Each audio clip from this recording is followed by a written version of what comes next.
Okay, so it's 7:30 and I'll talk a little bit more about the exam, what to bring.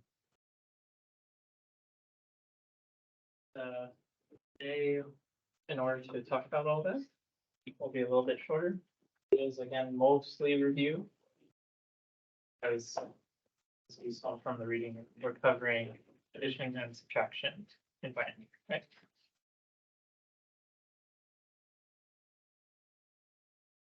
So computers are using words that are composed of bits because they're based on transistors, 0 or 1 in 2 different states. So that's why we're using binary numbers. And there are many different ways to represent numbers in binary, like we've talked about before. There's unsigned integer numbers, so these are just positive. They're usually used for average calculations. So when we're talking about the memory address of instructions or the memory address of data, are using unsigned integer numbers, because usually you don't have a negative memory address. There are also signed numbers with 2's complements that we've covered. So it can be positive or negative, and these are used in arithmetic calculation. And then fractions, we can represent like we saw before with fixed points, as well as floating point representation. And then we are also going to cover today what happens if an operation creates a number that is bigger than it can represent. We're also going to cover how does hardware actually perform addition, multiplication, and division throughout this chapter. So integer arithmetic. So we want to be able to do addition and subtraction. And on Wednesday, we'll go into details of designing an ALU. ALU is an arithmetic logic unit. And on Friday, we'll cover multiplication. The following Monday will be division. And we should also get into floating points following Monday, and then talk about how to do addition and multiplication in floating points as well. And that will be the end of chapter 4 of arithmetic operations. All right. So we've already covered 2's complements in the review. There's only one representation for 0 with 2's complements. If you do 1's complements, there's 2 representations for 0. But with 2's complements, we kind of get around that by having 0 on the positive side, and we have one more number that we can represent on the negative side. So we can go all the way to -8 on the other positive side. And we negate any number by inverting every single bit, adding 1 to the result. So integer addition. How can we perform a plus b in binary? Well, it's exactly like we did in grade school with decimal, except in decimal we had many different carries that when we're carrying, it's when we roll over from 9 to 10 in that digit. But in binary, we only have 2 digits, so we roll over when we go from 0 to 2. So if we just treat it exactly like we did before with our grade school math, except now when we have a carry, we're carrying when we roll over to 2. So here's 1 plus 0. That gives me 1 and no carry, right? I didn't roll over. So that's why the 0 is here. And it would go up here. And 1 plus 1, that gives me 2, which is 1, 0 in binary. So that's why we have the 0 here. And we carry the 1. Okay. And then we have 1, 1, 1. So we have 1, 1. And then 1, 0, 0. That's the 1. no carry. 0, 0, 0, 0, no carry. 0, 0, 0, 0, no carry. And you just keep going on, right? Based on how many bits are in these numbers.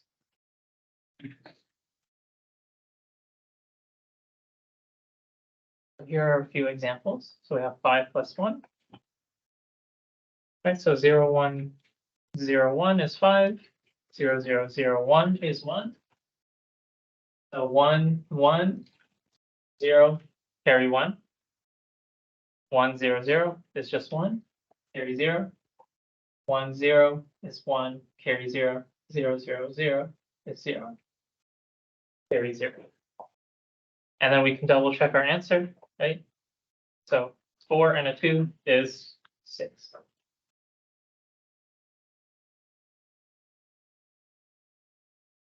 Right, so what about adding negative numbers?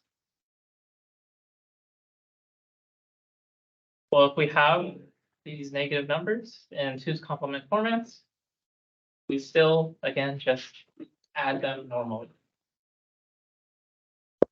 So 1, 1, 0, carry a 1.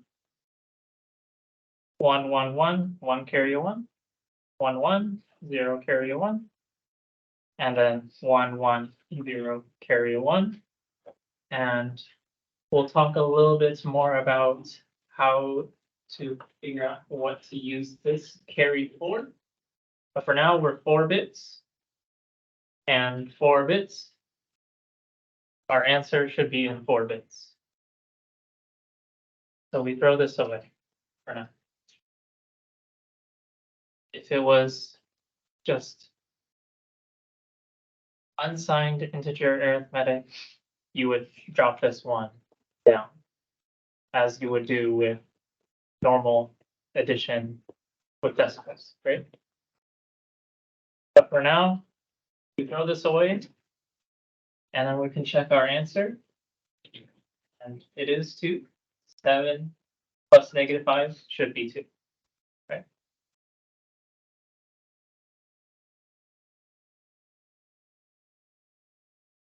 So here are a couple of other examples of addition. So again, we're signed 2's complements. So 7 plus 7 gets, again, 1, 1, 0, carry 1, 1, 1, 1, 1, carry 1, 1, 1, 1, 1, carry 1, 1 drops down, we carry a 0. Again, we throw it away. But when we check our answer here, and again, this is signed to the complement, right? So we flip all the, we see that the first one is a first bits is a 1, so we know it's negative. So to figure out what it is, flip all the bits. So we have just a 1 here, add 1, so that becomes 0, 1, 0, 0, which is 2. So we know that this is -2. So we run into this problem where we tried to add 7 plus 7, but we only have 4 bits, and with 4 bits, the maximum positive number that we can represent is 7, right? So we rolled over into the negative side. So when we went beyond 7, we went to -8, and then -7, until we got to -2. So we'll talk a bit about how to detect when this happens. Let's just note that if you have fixed representation, and your result is fixed representation, then you can have this problem of overflow. And there's also underflow, going from 2 negative into the positive.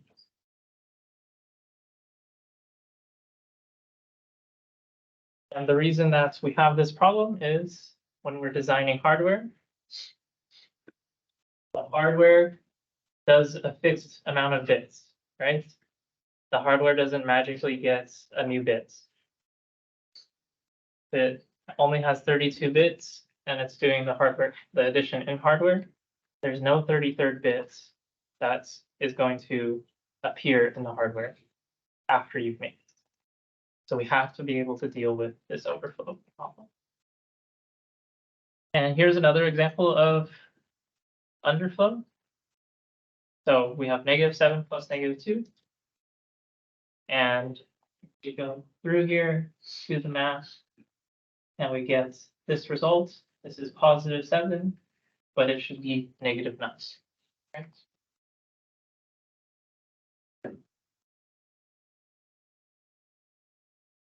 So when this result cannot be represented by the available hardware, we say that there's overflow.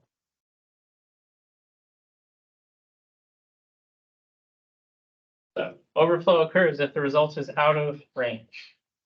So adding 2 positive operands, when do we have overflow? Results out of the range of what the machine is. So what does the result become? Yeah. So the result becomes negative. And adding 2 negative numbers. Have overflow when? When it becomes positive. When the result becomes this.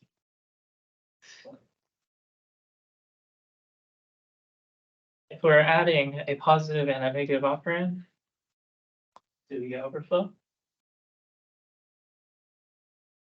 No, not possible, right? If these are the same representation, answer is in the same representation, they can at most cancel each other out. They can't go beyond what they're representing. All right. So going back to our previous examples, we did 5 plus 1, 7 plus -5, 7 plus 7, and -7 plus -2. And we saw that these were the correct answers, right? There was no overflow. But these ones had overflow. So we can just check, this is positive, this is positive, this is positive, we're all good. This is positive, this is negative. It's impossible to have overflow. This is positive, this is positive, this is negative. This is overflow, this is negative, negative, some positive. And this is overflow, but to do that would require a bit more hardware than checking a quick way. So the quick way is, if you look at the most significant carry with the carry out, and you take the XOR between these, if the XOR results in 1, that means there was overflow. So here, 0, 0, XOR of 0, 0 is 0, right? No overflow. XOR of 1 with 1. Again, 0. No overflow. XOR of 0 with 1. 1. So this is an overflow. And then 1 with 0. Again, 1. So this is overflow. So you can check this with 1 gate rather than checking that this is the same as this. So you would be checking here to check that they're the same, and then you would be checking that this is different. So that's going to be more than 1 gate, right? All right. So 2's complement integer subtraction. We've kind of already covered this, but the general idea is if I want to do A minus B, and all of my numbers are in 2's complement form, I can implement it with addition by negating B, because A plus negative B is A minus B, right?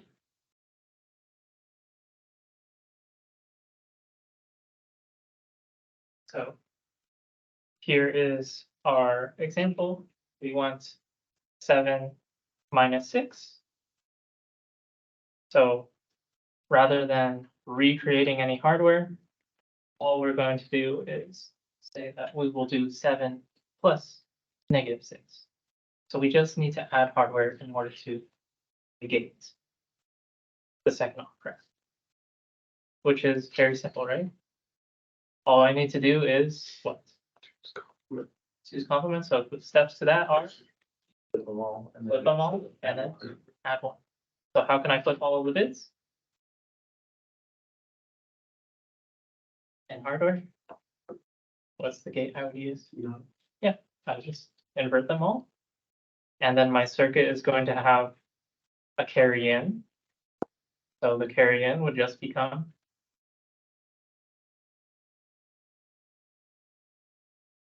either 0 or 1. I need to add 1. So carry in would be 1 because that is simply adding 1. Okay.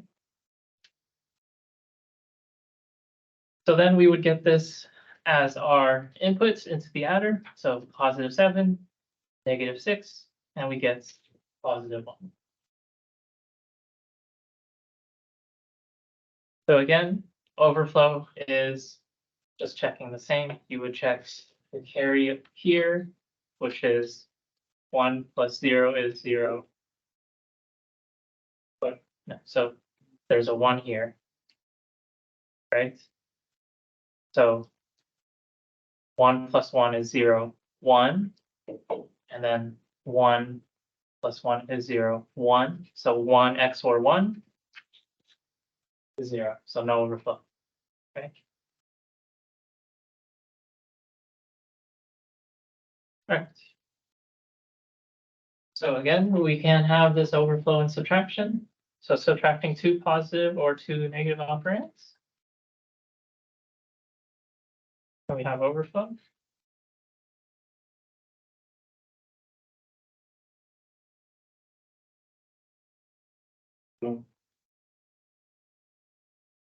Because a positive plus, a positive minus a positive is just a positive plus a negative, right? So that goes back to the same thing as before. And then again, a negative minus a negative is a negative plus a positive, right? It's an overflow. But when I'm subtracting positive from negative, I can go from negative to positive. And then if I'm subtracting negative from positive, I can go from positive to negative. So this is the summary of all of those different operations. So we have add, and then if A is positive, B is positive. If the result is negative, I have overflow. If A is negative, B is negative, result is positive, I have overflow. And then if A is, and I'm doing subtraction now, if A is positive, B is negative, then I get overflow if the result is negative. And then if A is negative, B is positive, I get overflow if the result is positive. But again, you don't really have to memorize this chart. When you're doing the binary addition here, all you have to do is keep these two, the most significant carry and the carry out, XOR them, and you'll know if there's overflow. And that goes back to how I was telling you that you would use this in some way, right? But in terms of the result, it is thrown away, right? Because I only have 4 bits to represent. If you're not 2's complement, the overflow is much simpler. If I have a carry out at all, I have overflow. I'm just positive integers.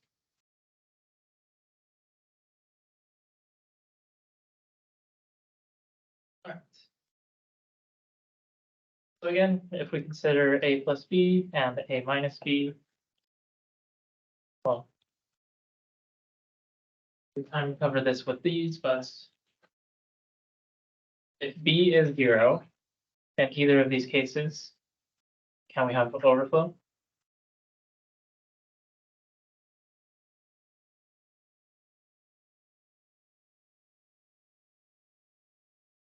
Let's say A is 4 bits, right? B is 4 bits. Result is 4 bits. So A is able to be represented with 4 bits. Add 0. What happens to A? Nothing, right?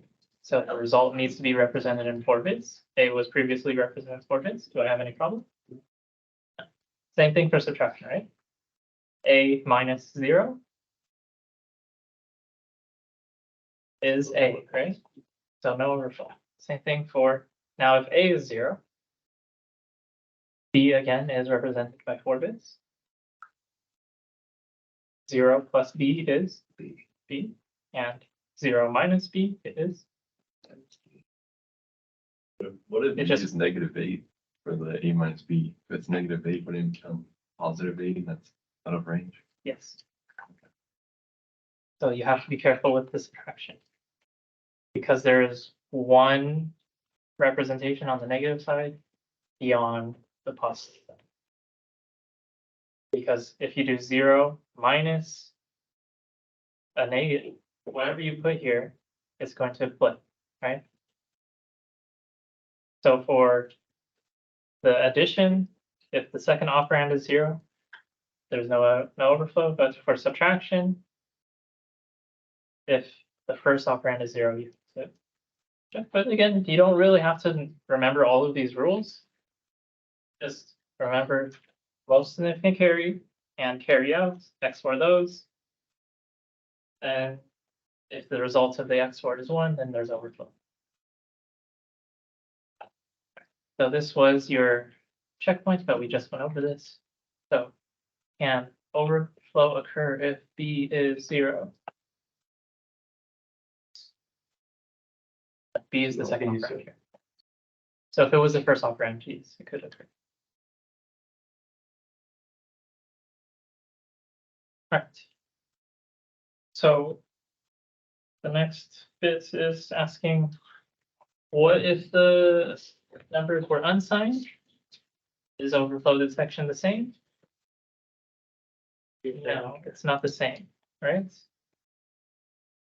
So we would add the numbers in the same way, right? Again, going back to grade school. Yeah, and doing one digit at a time, carrying until we get to the end. But here we see that 5 plus 1 is indeed 6. 7 plus 7 is 14. And then 7 plus 11, and we don't have the hardware to represent a 5th bit. Because this would be 16, right? 16 plus 2 would be 18 for unsigned numbers, but we don't have the hardware to represent them. So if this bit exists, the carry out, that means we have overflow in unsigned territory. So same thing over here. 9, 14 should be 23. What we're missing is that's 16, right? So we just check the carry out for unsigned addition. But for signed addition, we need to check the most significant carry and the carry out XOR. All right, so what about in MIPS? How do we handle overflow? So unsigned integers are commonly used for memory addresses. And overflow is ignored. So if you are calculating a address with an unsigned integer in your program and it's being compiled for something like MIPS, it is your job to figure out if there's overflow or not. You need to handle it on the program side.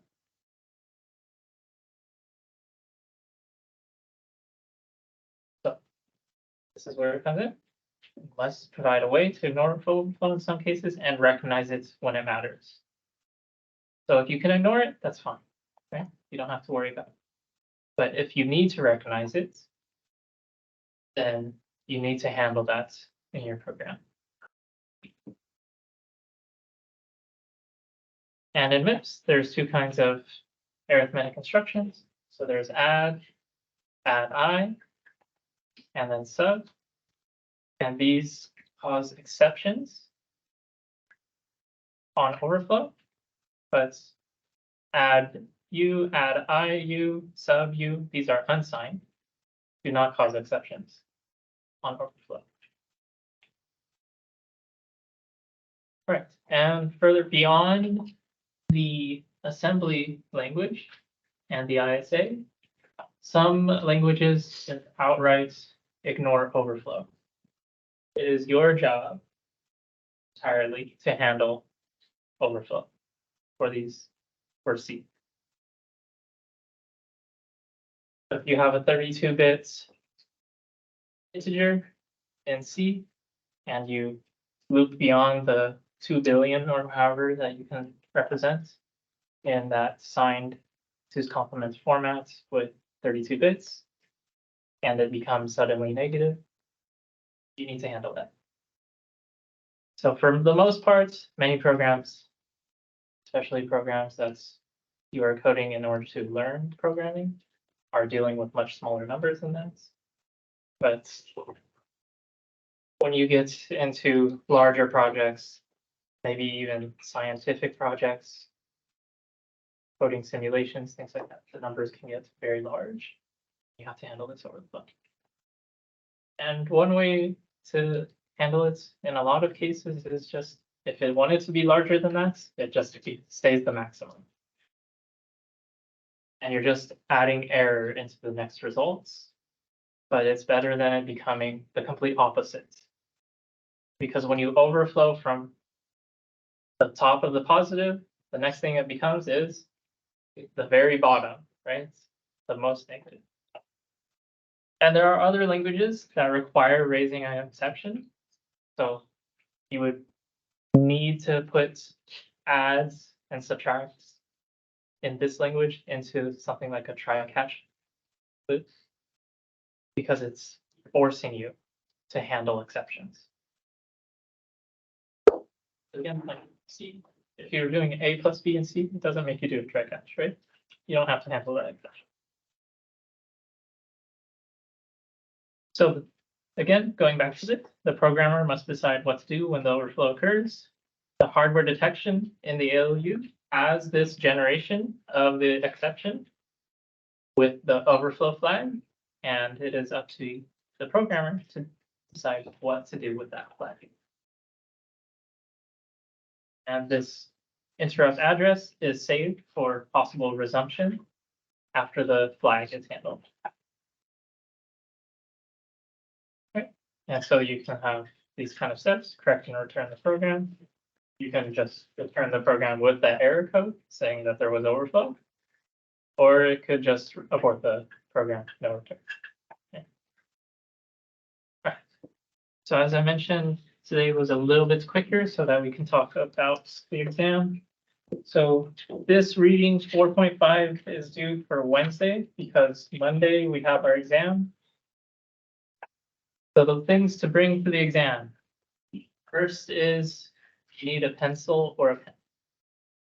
And please write not so lightly, because I will scan the exams. So if you write very lightly, it won't show up on this scan. And when I upload it to Gradescope, you won't be able to see your answers. So write, a pen is usually showing up better, but again, you don't have to use a pen. I would recommend that you use a pencil, but just don't write so lightly, that's all. And then the other thing is you need to bring, well, you don't need to bring, but what could be very helpful is a calculator. So you don't have to do any math by hand. Usually the math is not so difficult. Lots of things like the 10 to the power of 9s, they are usually going to cancel out for you. And then you just have maybe 1 or 2 decimal points. But it would be a time saver if you have a calculator. So in terms of what calculator you can bring a scientific calculator or a graphing calculator. If you bring a graphing calculator, you have to show it to me before we start the exam that the notes are clear. You cannot bring your phone as your calculator. The other thing you should bring is your student ID, whether it be a physical student ID or just if you log into the CSUSM app and show me your student ID from there. That works too. And then the sheet of notes.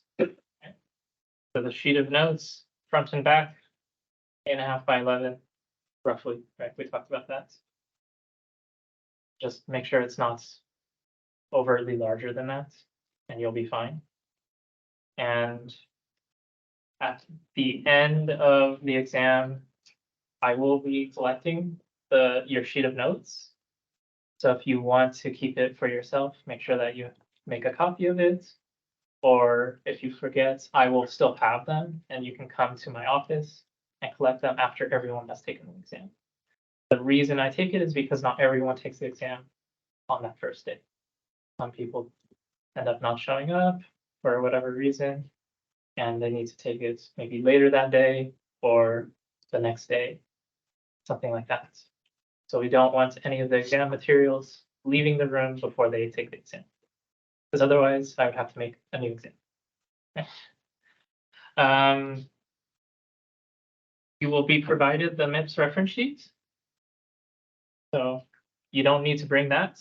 I will give it to you. Please do not write on it. I like to reuse them. If you do write on it, it's not a big deal. You would just then keep that MIPS reference sheet. So if you do want to keep one, then just write on it. And I'll just make another one. At least it's being used. The only thing is I want to reuse them. If you're reusing it, that's good, right? Just let me know if you did write on it and that you want to keep it. Or if you don't want to write on it and you just want to keep it, just let me know. You can keep it. The last thing is, before I forget, we have the poll for today. So the poll code is 209. And while you guys do that, do you have any questions about the exam I have not answered? So the study guide, do we turn it in the same way we turned in the homework? Yep. So you don't want us writing on like a separate piece of paper, you'd rather have us like print out the study guide and use a lot of amount of space for each question. Yeah, the study guide is not as strict because the study guide, I only grade for completeness. So I do prefer that you do that, you describe, but I will not be as strict with it. It's only completeness. Is there a module to turn it in? Because I don't. The study guide? Yeah. If there's not, then I'll make one today. Okay. If it's not there by the end of the day, then just try to put something out of the email. We can select whatever we want on. Answer. Any other questions? Okay, so we can end a little bit early.